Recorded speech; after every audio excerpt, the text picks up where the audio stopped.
مومنو، جو پاکیزہ چیزیں اللہ نے تمہارے لیے حلال کی ہیں ان کو حرام نہ کرو، اور حد سے نہ بڑھو کہ اللہ حد سے بڑھنے والوں کو دوست نہیں رکھتا، اور جو حلال و طیب روزی اللہ نے تم کو دی ہے اسے کھاؤ، اور اللہ سے جس پر ایمان رکھتے ہو ڈرتے رہو۔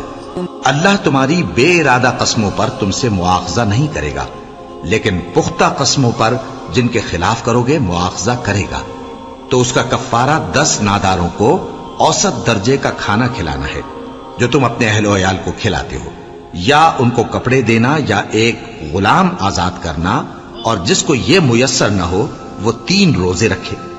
یہ تمہاری قسموں کا کفارہ ہے جب تم قسم کھا لو اور اسے توڑ دو، اور اپنی قسموں کی حفاظت کرو۔ اس طرح اللہ تمہارے سمجھانے کے لیے اپنی آیتیں کھول کھول کر بیان فرماتا ہے تاکہ تم شکر کرو۔ اے ایمان والو، شراب اور جوا اور بت اور پانسے یہ سب ناپاک کام اعمال شیطان سے ہیں، سو ان سے بچتے رہنا تاکہ تم کامیاب ہو جاؤ۔ شیطان تو یہ چاہتا ہے کہ شراب اور جوئے کے سبب تمہارے آپس میں دشمنی اور رنجش ڈلوا دے، اور تمہیں اللہ کی یاد سے اور نماز سے روک دے۔ تو کیا تم لوگ ان کاموں سے باز آؤ گے؟ اور اللہ کی فرما برداری اور رسول کی اطاعت کرتے رہو اور ڈرتے رہو۔ اب اگر منہ پھیرو گے تو جان رکھو کہ ہمارے پیغمبر کے ذمے تو صرف پیغام کا کھول کر پہنچا دینا ہے۔